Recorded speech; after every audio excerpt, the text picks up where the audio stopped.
দর্শক দেখুন, ক্ষমতাচ্যুত মমতাকে দেখা গেল না স্বাধীনতা দিবসের কোনো কর্মসূচিতেই, কোথাও দেখতে পাওয়া যায়নি। এমনকি কালীঘাটের বাড়ির উঠোনে পতাকা উত্তোলনও নয়। নিচে লেখা, যুব কংগ্রেসের নেত্রী থাকার সময় থেকে হাজরা মোড়ে 14ই আগস্ট মধ্যরাতে জাতীয় পতাকা উত্তোলন করতেন তিনি। মুখ্যমন্ত্রী হওয়ার পরে বেহালার ম্যানটনে পার্থ চট্টোপাধ্যায়ের অফিসের সামনে মমতার কর্মসূচি ছিল বাধা, হতোই হতো, কিন্তু এবার কিছুই হয়নি, দেখতেই পাওয়া যায়নি। শুধু একটা ওই সোশ্যাল মিডিয়া পোস্ট, ওটা দেখলাম, এই হচ্ছে সেই পোস্ট ফেসবুকে, ব্যাস, এতেই ক্ষান্ত।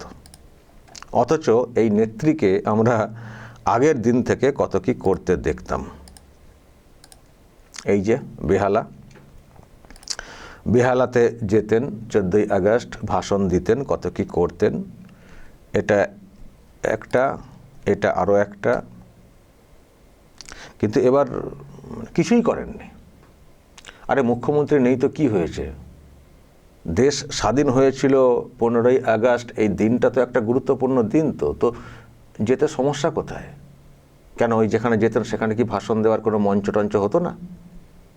নাকি এতটাই খারাপ সত্যিই হবার কোনো চান্স ছিল না? আমি জানি না কেন, কি ব্যাপার। তাহলে কি নেত্রী, 3 বার মুখ্যমন্ত্রী ছিলেন, বলতেন বাংলার সেরা মুখ্যমন্ত্রী, মানে লোককে দিয়ে বলাতেন। তো প্রাক্তন হয়েছেন তো কি হয়েছে? এদিকে বলছেন কত 40% না কত বলা হয় না, তা তো আমাদের ভোট আছে ওই 2,30,00,000 না 32 লক্ষ বলা হয় না, এত ভোট আমাদের। যে যাচ্ছেন, যেদিকে যাচ্ছেন যান না, ভোট তো আমাদের, ভোটাররা সব আমাদের সঙ্গে আছেন, কালীঘাটের সঙ্গে। তো বেহালায় কি ভোট পাননি? যে পার্সেন্টেজ বেহালাতে ভোট পেয়েছিলেন, তো সেটাকে নিয়ে কি প্রোগ্রাম করা যেত না? তো যাননি কেন? হ্যাঁ? আর দর্শক, যেটা উনি করে থাকতেন মুখ্যমন্ত্রী থাকাকালীন, সেই সুযোগ তো এবার ছিল না।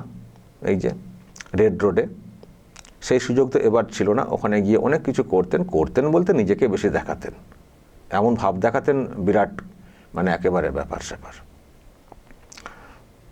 আচ্ছা, এই যে ভিডিও দেখুন, এখানে আবার দেখছি কুকুরও চলে গেছে, কুকুরও ঘুরছে। তো যাই হোক, এবার তো সেই সুযোগ নেই। সরকারি প্রোগ্রাম, রেড রোডে বসে সেজে গুজে এমন করা, এসব তো নেই।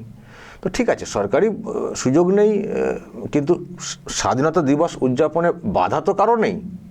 এর জন্য বিরাট পারমিশন লাগবে তারও তো কোনো বালাই নেই। এদিকে বলেন আমাকে নামতে দিচ্ছে না, আমাকে বের হতে দিচ্ছে না, পারমিশন দিচ্ছে না। আজকে তো কোনো পারমিশনের তো কোনো বালাই ছিল না, আপনি তো চাইলেই যেতে পারতেন। কেন যাননি কেন? তো কোথায় আপনি? আমি দর্শক মিডিয়াতে নজর রাখছিলাম যে কোথায় উনি, কেন বের হননি, এই রকম কেন করলেন। এমনকি রেজাল্টের পরে রবীন্দ্র জয়ন্তী পালন দেখলাম করেছিলেন কালীঘাটে, ওই টালির চালার ওই নিচে করেছিলেন, বিকেলবেলা আর কি, কিছু লোককে ডেকে। তো স্বাধীনতা দিবস হচ্ছে, সেখানে গোটা দেশ যেটাকে পালন করছে, সেখানে কোনো দেখাই দিলেন না। পিসি ভাইপোর দেখাই পেলাম না। আর পিসি যেখানে 3 বারের মুখ্যমন্ত্রী, 15টা বছর কাটিয়েছেন, এবং দিনের আগের দিন থেকে কতভাবে উদযাপন করতেন, কত কি করতেন, আর আজকে তাও এটা যে ভিডিও দেখছেন দর্শক, এখানে তো আবার সব কি গুঁতোগুঁতি হয়েছে কুণাল ঘোষ একটা টিএমসি, মানে কালীঘাট টিএমসি, উল্টো দিকে ঋত টিএমসি, তাদের আবার পার্টি অফিসের সামনে কে কখন পতাকা তুলবে বা তোলা নিয়ে সব গুঁতোগুঁতি, ভাষণ হয়েছে। এটা একটা সিন হয়েছে, এটা নিয়েও খবর টবর হয়েছে দেখছিলাম। তো কুণাল ঘোষরা এসব করেছেন, কিন্তু নেত্রী কোথায়? কত কি বলতেন, হ্যাঁ? কি ব্যাপার?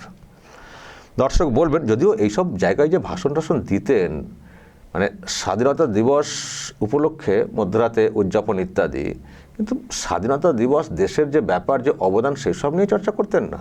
কি বলতেন বলুন তো? আমি একটা বক্তব্য শোনাই, তাহলে বুঝতে পারবেন উনি কি মানে করতেন একটা সময়ে, আর এখন আর কি বলবেন। তো দেখুন উনি কি বলতেন। আমি ছোট্ট একটা বক্তব্য শোনাই, ওই বেহালা ম্যানটন বা বেহালা যেখানে পার্থর এলাকা বলা হচ্ছিল, দেখুন কি বলতেন আজকের দিনে। পরশুদিন কেষ্টকে গ্রেফতার করলেন কেন? কি করেছিল কেষ্ট? যতবার ইলেকশন হয়েছে ওকে আপনারা ঘরবন্দি করে রেখে দিয়েছেন। মধ্যরাতে কেন যাচ্ছ বাড়িতে বাড়িতে লুকিয়ে? মধ্যরাত্রে ঢুকে পড়ছে, নিয়ে বাড়িতে গিয়ে তাণ্ডব করছে। কেষ্টর বাড়িতে তো পুরো তাণ্ডব করেছে এবং যা ইচ্ছে তাই একতরফা বলছে। এইসব পলিটিক্স করতেন। কেষ্টর বাড়িতে এজেন্সি গিয়ে তাণ্ডব কবে করেছিল? কেষ্টকে নোটিশ পাঠানো হচ্ছিল পর পর, উনি সাড়া দিচ্ছিলেন না, পরে তো ধরে এনেছিল। এসব মিথ্যা কথা বলতেন। মানে এইরকম গুরুত্বপূর্ণ গর্বের একটা সময় 14ই আগস্ট, মধ্যরাত, দেশ স্বাধীন একটা ব্যাপার স্যাপার, কিন্তু মঞ্চে দাঁড়িয়ে নির্দ্বিধায় সব মিথ্যা ভাষণ দিতেন আর পলিটিক্স করতেন, এইসব করতেন। তো যাই হোক, তবুও করতেন, বেরোতেন, কিন্তু এবার সেটাও কেন করেননি, এটা হচ্ছে ব্যাপার, এটা হচ্ছে প্রশ্নের। যে কী হলো, সব কি শুকিয়ে গেল? মানে মন কি খুব খারাপ? মন ভালো নেই? ভালো থাকার কথা না তো, ভালো থাকবে কি করে আসলে? এবং আরেকটা বিষয়, শুধু এটা না, পরদিন তো প্রোগ্রাম থাকতো এবং পরদিনে রাজভবনে যেতেন। ওই রাজভবনে রাজ্যপাল একটা আয়োজন করে থাকেন, প্রত্যেক বছরই করে থাকেন, তো সেখানে যেতেন, বেশ আড্ডা দিতেন। অনেকে বলছেন আসলে সেই আড্ডাটা তো আর নেই, রাজভবনের সেই আড্ডাটা তো আর নেই, সেজন্য হয়তো মন ভালো নেই, তাই কোনো রকমে মুখ বুজে হয়তো দিনটা কাটিয়ে দিয়েছেন। সেজন্যে না পতাকা তুলেছেন, না রাজভবনের দিকে গেছেন। কারণ আমরা এটুকু বিশ্বাস করি, উনি প্রাক্তন হলেও রাজভবনে কিন্তু, এখন যেটা লোকভবন বলা হচ্ছে, সেখানে কিন্তু আমন্ত্রণ করা হয়ে থাকে। তো উনি যাননি, আড্ডাটা নেই। তো ফলে সব মিলিয়ে খুব, মানে যখন রেজাল্ট আউট হলো, ভাবছিলেন যে মনে হয় সব আবার ওলটপালট হয়ে গিয়ে আবার ক্ষমতায় চলে আসবো। আর যত দিন যাচ্ছে ততই তো সব কিছু স্থিমিত হয়ে যাচ্ছে না, আর কোনো চান্স নেই। ফলে আর এনার্জি পাচ্ছেন না। মাঝখানে একবার দুবার বাইকে নেমেছিলেন, বাইকে করে ঘুরেছেন, আবার ঘুরবেন কি? বেরোলি তো লোকে চোর চোর স্লোগান দিচ্ছেন। মানে আমি জানি না, আমার এটা ভেবেও বের হননি নাকি যে যাবো বটে কোথাও একটা, আবার যদি ওখানে চোর চোর স্লোগান দিয়ে দেন, স্বাধীনতা দিবসে যাবো, যদি চোর চোর বলে কেউ ডেকে দেন, চারিদিকে যা সব চলছে, মানে নানান কারণে হয়তো উনি বের হননি। আর কফি হাউস না, মানে আড্ডাটার ব্যাপারে আমার এই জন্যই মনে পড়ছে, কারণ ওনার একটা খবর আমরা দেখতাম, তখন উনি মানে করতেন, দেখবেন একটা খবর, এই যে চাপান উত্তরের মধ্যে চা পান করতে রাজভবনে মমতা, স্বাধীনতা দিবসে মুখোমুখি দেখা রাজ্যপাল মুখ্যমন্ত্রী। রাজ্যপালের সঙ্গে খুব তখন সব লড়াই চলতো। এটা তো কোন রাজ্যপাল, আমি দেখাই এক ছবিটা, আমি সব ছবিগুলো রেডি রেখেছি। এই যে এনার সঙ্গে লোক দেখানো হলেও দ্বন্দ্ব খুব দেখতাম মিডিয়াতে, খুব হুমকি হুঁশিয়ারি। আবার দেখতাম যখন চা পানের কোনো আমন্ত্রণ, সেখানে দিদি হাজির। স্বাধীনতা দিবসে চাপান উত্তর চলতো, তার মধ্যে চাপানও চলতো, মানে চাপানে আড্ডা দিতে চলে যেতেন, সব ছবি টবি সব সামনে আসতো। তো এবার তার সেরকম সুযোগ নেই না, সুযোগ ছিল, উনি চাইলে যেতে পারতেন, কিন্তু সেই আড্ডাটা তো আর হবে না নিজের মতো করে, হয়তো সেই জন্যে উনি আর কিছুই করেননি। তবে এটা বলতে পারি, যদি বলেন যে না ওনাকে কি বলা হয়েছে, ওনাকে বলা হয়নি। মানে আমি একটা ছবি দেখাচ্ছি, দর্শক দেখলে বুঝতে পারবেন ইনি কে। কুণাল ঘোষ আজকে গিয়েছিলেন। তো কুণাল ঘোষকে বললে ওনাকে বলা হয়নি কি করে ভাববেন? এই যে ইনারা সব গিয়েছিলেন, বিমান বসু। তো ফলে প্রাক্তন মুখ্যমন্ত্রীকে বলা হবে না? নিশ্চয়ই বলা হয়েছে, উনি যাননি। এখন না যাওয়ার পেছনে আমি জানি না আবার ওটা কারণ কি না, যে যাবো আবার যদি তার মুখোমুখি হয়ে যায়, কারণ ওখানে তো রাজ্যের বর্তমান মুখ্যমন্ত্রী শুভেন্দু অধিকারী গিয়েছিলেন।